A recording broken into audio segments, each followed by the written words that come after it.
Hi folks, Scott here from Kinetic Cycle Coaching. Thought I would just jump on live from the Bike Fit studio and I would go through a couple of questions. Well, I get these questions a lot in terms of saddle positioning, more so to do with the fore and aft, but people obviously get confused when they're moving the saddle up and down, and it's all to do with your ass.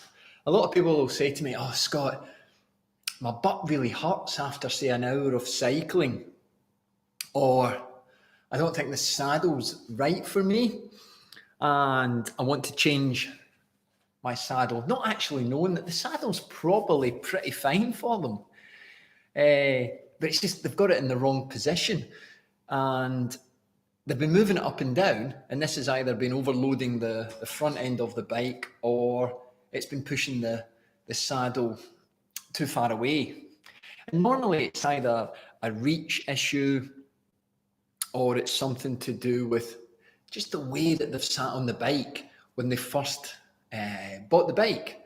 So I want to go through a couple of basics with you. So this is sort of like bike fitting 101. So what you've got to understand first is you come in two parts, and you know that. So as we're getting ready to go on the bike, we've got the dynamic part, the lower limbs, and we've got the static upper body part. But when you go and sit on a shop on a bike and you straddle it, let's see if I can climb on here. Don't want to knock the microphone off, okay? So when you sit on a bike, what you tend to do is you'll reach forward with your hands and you'll think, yeah, bike feels okay. Now, I want you to ask yourself if you've ever done that, or whether that is a sort of sensible thing to do. What the heck has it got reaching across whether the bike fits you, right? You can take a small bike and an extra large bike and you get the saddle in the same position, moving it up and down. It's this top tube length that's going to be different, okay? So you've got to remember that you can't change that top tube chain. Yeah, you can change the stem, and I have to help people change stems a lot, but that changes the way that the arc of the steering works. It changes the contact of the front wheel and the way that we actually maneuver the bike, and it can really change, especially a road bike. It can take away the beauty of that smooth, high-speed downhill. But anyway, let's get back to ass. So with the saddle, this saddle here is a traditional long nose saddle. We've got lots of different types of saddles. A lot of modern bikes now come with stumpier saddles. We've got nose off saddles. I'll go through a few in a minute or so. But this saddle traditionally will come with what we call a 120mm go-to point. And what I mean by that, let me show you a couple of things. So what I mean is, with your saddle, what you want to do with the saddle is try and set it up on the... Hello, Stephen. I want you to set it up. You normally set up with the middle of the saddle right through the down tube, and you want to set it on the rails.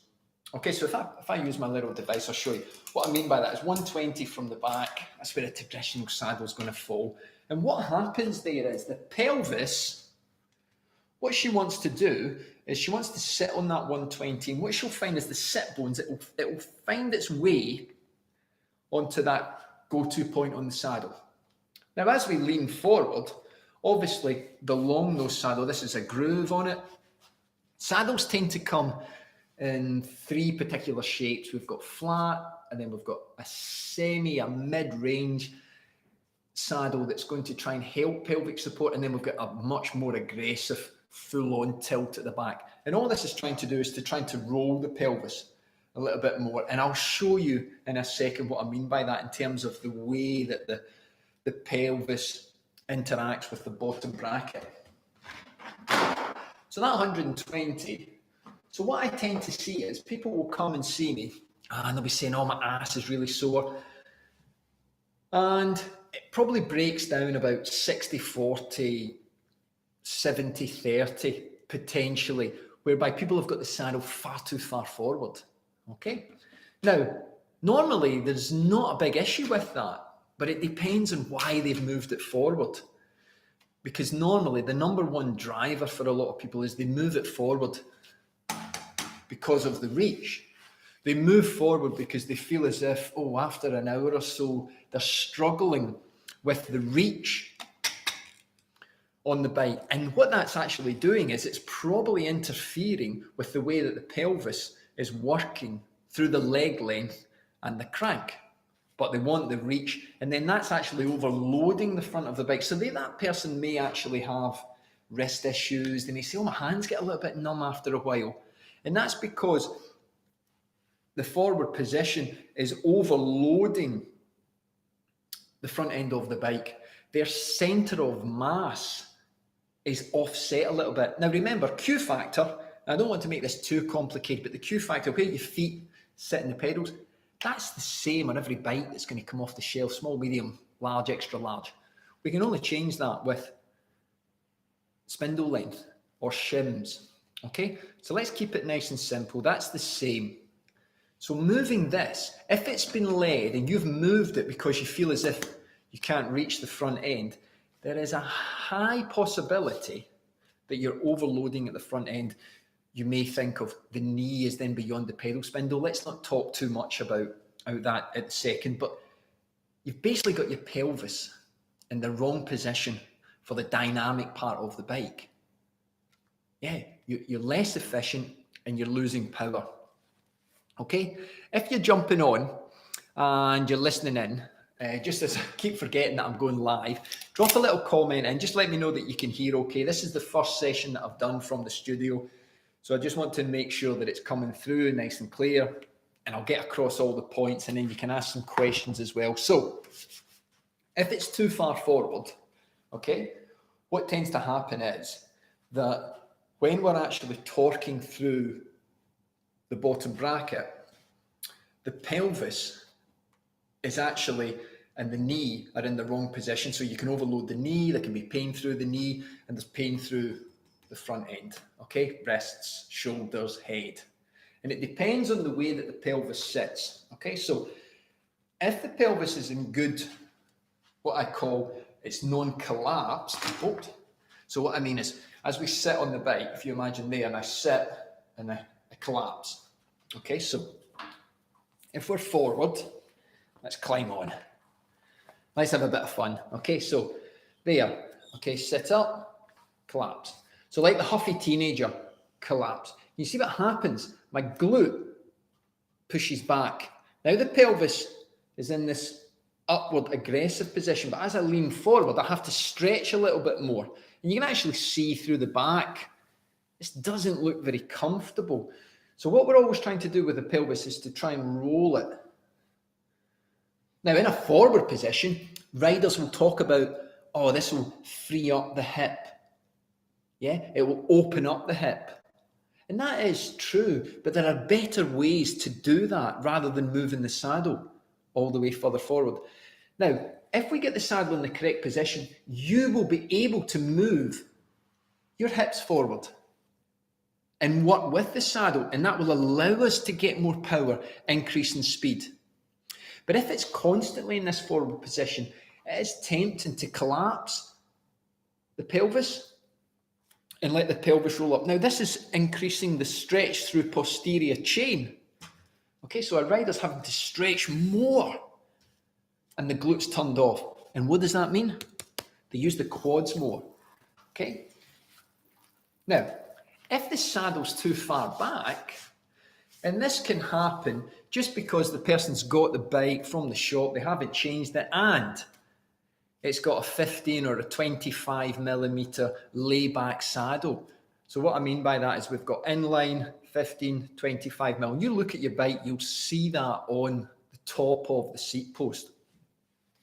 As she leans back, the glute is even further away. Now, if you then maximize that with a weak glute in terms of a deactivated glute, somebody who sits down a lot all day, somebody who's, say, working on a computer all day and they've got that collapsed pelvis, okay? So they've already got the glute pushback and you're riding and you're burning quad so much, then that is a problem, okay? And again, what happens is the pedal stroke is inefficient as well, because as we come through the top of the pedal stroke, you tend to kick through it, okay? So you're actually activating the stroke far too early, and you kick through and you're not allowing the opposite side to sweep through. So it's massively important that you get that fore correct. And the trouble with it as well is people start to move the saddle. They forget if you move it forward, you've got to increase the saddle height because you've brought the pelvis and the cleat closer together. So you have to increase. Now, I know there is lots of people who say, "I'll move it forward 1 centimetre, move it up 3, move it forward 3. It's not strictly true because, and this is the really important thing, is because if I take my height, so I bring 10 people in the same height as me, we will all have different torso lengths, different arm lengths, different inside seam lengths for the same height. But if you look on most bikes, now I'm doing Orbeo Mayo custom fits, but you can do a Mayo custom fit online and it will allow you to choose stem length, bar width, crank length based on inside seam and height. But that's nonsense because your torso, okay, sternum notch versus arms, cranium process to the end, these have to be put into proportion, because if you measure and you stand on the bike with arms, you don't ride like that. You ride based on the torso length and the flexibility through pelvis. So as we reach forward, you've got to be able to reach forward without arms, and the arms should just come and rest. I've got really long arms compared to my height. So yeah, of course I can reach, but it depends on this length. So what I do here is I've got custom measurements. We take measurements. So on top of the mile, it's really dialed in. Okay, so what you need to do is look at your saddle, get it measured right through the middle. If you're unsure, take a tape measure and measure 120 millimeters from the back and get that go-to point, and it will come just where the flare starts and where the saddle comes in. Okay? And then from that point there, you want to line that up in the middle. And then try to have a play around with the reach of the bike and see how that feels. Go out and ride.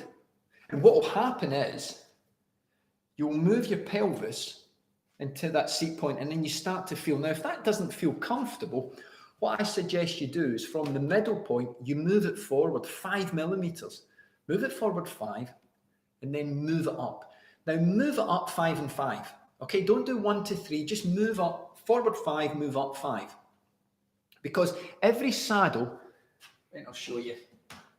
So from here, here's a nose-off saddle. So from the rails, every saddle has a difference in the rail height. Okay? So I've got some ISM saddles here. This is the new P40. Look at that beauty. Yeah? Absolute stunning saddle. Now, so this saddle here has got a much higher rail height, that's stack height on the saddle, than a traditional long nose. This is a physique saddle. Okay, so that's important. So stick to forward 5, up 5, and then see how that feels. Doesn't feel too good, okay? Try moving it back 5, up 5. Down 5. So move it forward, bring it up, move it back. Yeah, you're further away, so you need to bring it down. And start to experiment, man. Far too few people are willing to experiment, and your saddle's really easy to move, okay? If you've got a double screw, one at the front, one at the back, remember, move the back one, and it will slide on the rails. The front one is to do with the tilt. You don't normally need to move that. If you do, you'll have the whole thing come out. So start to experiment and get that position, and just try and dial in before you go jumping towards a new saddle, because you'd be amazed. Now, there is no formula to say for each particular person, move it forward this according to this leg length. I have found over many years of bike fitting that someone around my height, around a 5'10" height, the setback is going to be roughly 200 to 210 millimeters, there or thereabouts. But this is going to depend on the bike that you've bought in terms of the inline 15, 25 millimeter layback. The big thing about the saddle is if you're constantly moving it forward and backwards, it does tend to mean that the top tube length may not be right for you. It may be that the bar width. So try this on your bike. Next time you go on your bike, especially if you've got an indoor trainer, okay? Take your arms by your side, sit on your bike and swing your arms forward and backwards in a straight line. So imagine you've got 2 buckets of water.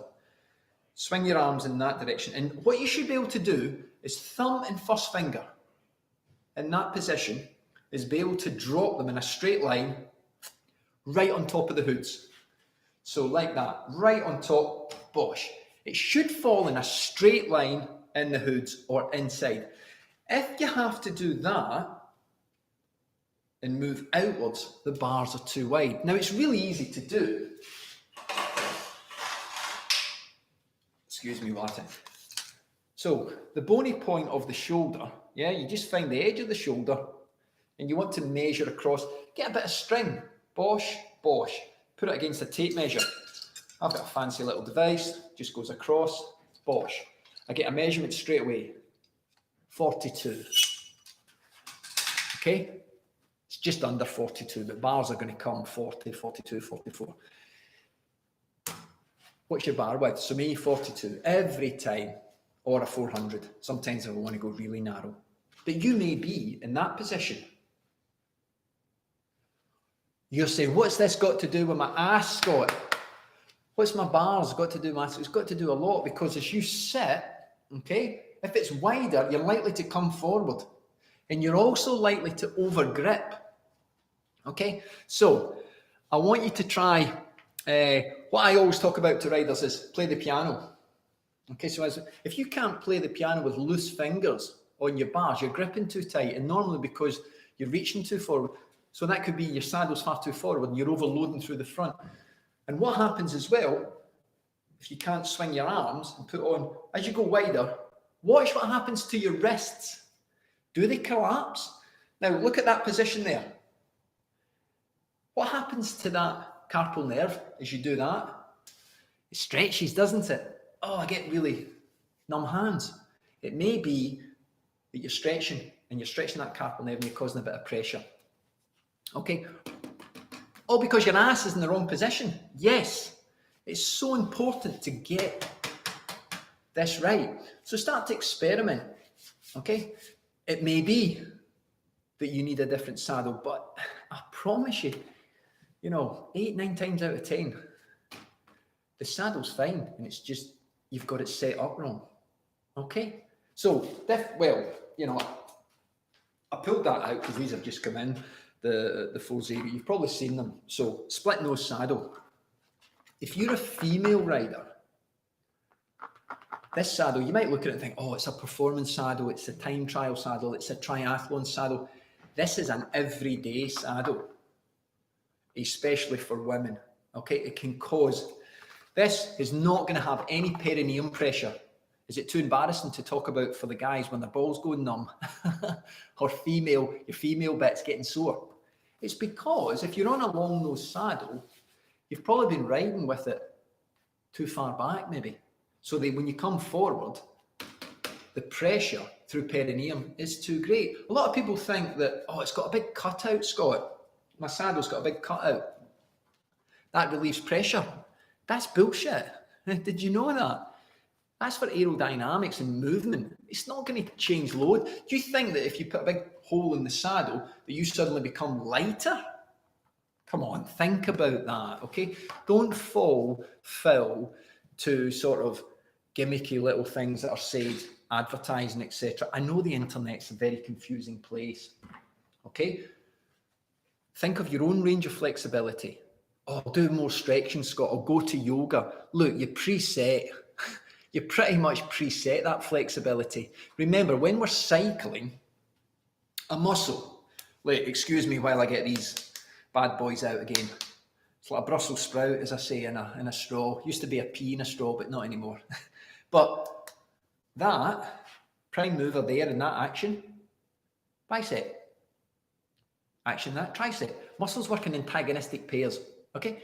If you're married, happily married, it's an antagonistic relationship. Yeah, believe it or not, but antagonistic sounds nasty, Scott. No, they work together in pairs. One does one job and the other does an opposite job, and it brings everything back together. But in cycling, when we lean forward, the prime mover, especially up top, in the static position, it's not getting that movement forward backwards antagonistic relationship.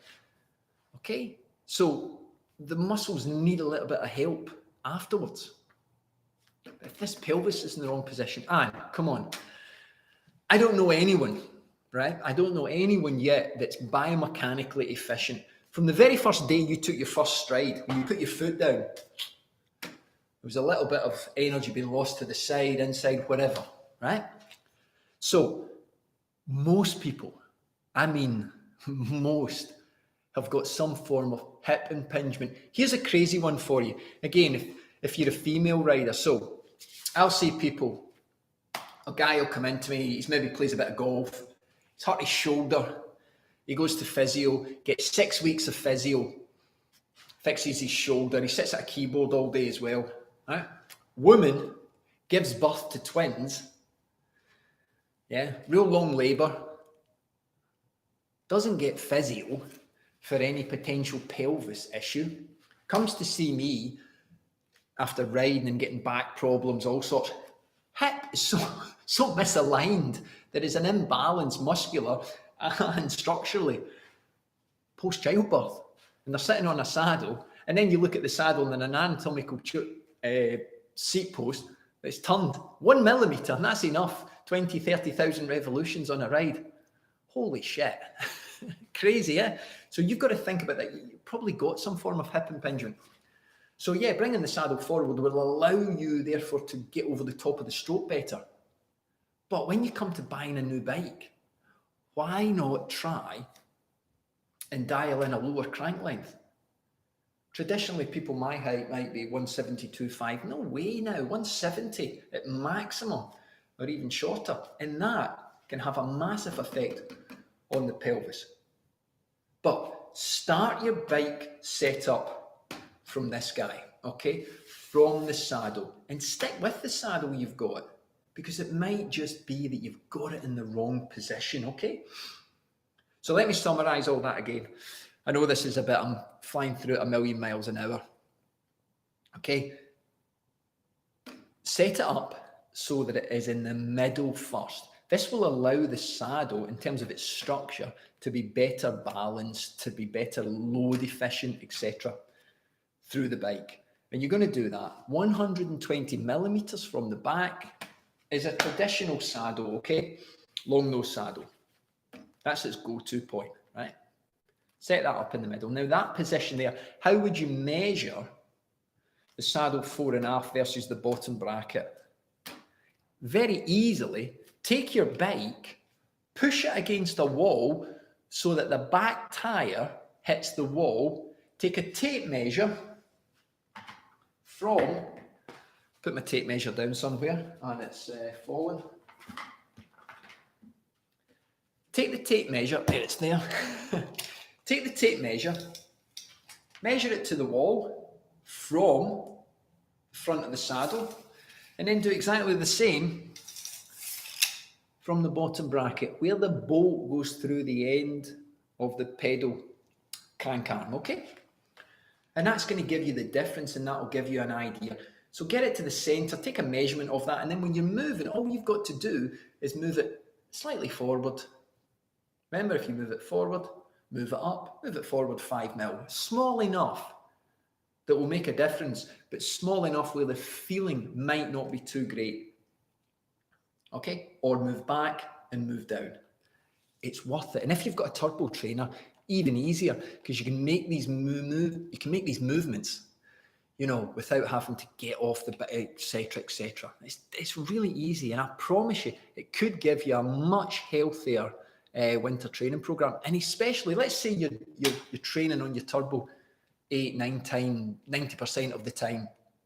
You're going to be in a much more fixed position, so you're not going to be sliding around the saddle too much. You're not going to be climbing, etc. So it is ideal Especially if you get to that 50-minute, hour mark on your indoor trainer and you think your ass is it's going numb, or you've got a pain in it and the muscle just becoming a little bit fatigued. That just means it's in the wrong position. It's not too narrow or too wide for you. It's probably just in the wrong position because you've got your pelvis go-to point just in the wrong place. And it's dead simple to fix, okay? Don't go chasing anything else. But if it is because you feel as if you can't reach, right? We'll cover that another time because there are changes you can make to your stem, okay? I would always recommend, if you can't get access to a bike fit, at least try and speak to someone about measurements before you buy your bike, but not your inside seam, okay? Torso, arm length versus the height and the inside seam. It's so much more important to get the top tube right, okay? Stack height of where those handlebars are, immaterial, I promise you. If you want to go faster, bikes are designed now to go quick. Faster is all about hands and head position, where we form that frontal load, okay? How much space, area, mass is going to hit the air, okay? So no matter how low you go with your hands, if your head can't get down, and what tends to happen is people go lower with their hands and they try and lower their head, their chin comes out. As their chin comes away from the sternum notch, this creates a bigger hinge through cervicothoracic, which means more load through the head. Head's 5 kilograms. Not good. So start to, maybe you know already what your metrics are. Maybe you know that you're really short in the torso. So if you're short in the torso, you've probably moved your saddle forward. Let's say you've got a big head. I mean, you've got a big pumpkin, big melon head. Not to be rude or anything, but if you've got a bigger head, it's probably over 5 kilograms in weight. So what you don't want to do, look at me, I've got a giraffe neck. I haven't got a massive head, but a long neck. So what I don't want to do is have my neck sticking all the way out, okay? But that big head, if you've pushed forward and you're overloading, you're probably feeling tremendous strain through your neck. And you think it's all to do here. It's not. Come from the pelvis, okay? Because it's just not sitting right. What you got to do is start with, how balanced are you on the bike? Yeah, and all that balance comes from here. Remember, you should be able to cycle with a blanket here over the saddle, over the handlebars, so nobody can see downstairs. So when you increase pressure on the pedals or you start to go quicker, what happens upstairs, okay, is a sign of how efficient you are downstairs. So the quicker we can pedal without rocking all over the place, the more efficient you are. The more your body starts to move on the top, less your core strength is, hip stability, you're stacking through the pedals, all these sorts of things. And it comes from here. So, thanks for joining. I'm going to probably cut this video up and I'll take some small sections from it. But what I'll do is I'll start to do more live talks from the Bike Fit studio and I'll take questions. This is a funny little time, but I just wanted to experiment and make sure that it all came through. So to summarize, take a look at your saddle, try and set it up first that it's stacked in the middle. 120 millimeters from the back will give you that go-to point in a long nose saddle, or even a stumpy, around about 120 mil. And then start to experiment. Bring it forward 5. Okay? And as you bring it forward, bring it up. As you push it back, take it down. And then start to experiment with how it feels. If you feel as if you are too far forward and you've got neck issues, you've got wrist issues, look at the bar width versus your shoulders. Okay? Try that little experiment tonight. Okay? Also, try the ski jumpers experiment. Bend forward, bring your hands down, nice straight line, bosh, drop them on the hoods. If they don't perfectly line up, okay, and they're wide, think about an upgrade in terms of the bars. It's not going to cost you a great deal of money, just change the bars, okay? Get them narrower.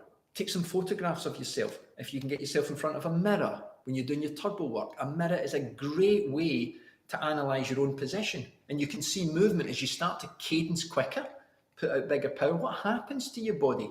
What happens to the hips? Yeah? Get somebody in the house or you're flat or whatever, just to take your phone, if you've got video option, take a little video of the different moving parts. Start to analyze them. Start to dial in over the winter changes that you can make. Remember, do the same and expect different results is what? Insanity. You can't do that. So make some changes. Right. If you were on watching, give me a thumbs up. If you like the content, drop me a question, drop me a message. What other things would you like to see covered? What issues have you got that are potentially a problem with your bike setup? We can cover anything in here and go through the whole lot. Okay? Right, folks. You stay safe. Keep sweating. Keep spinning. But keep smiling. I'll see you in the next video. Take care.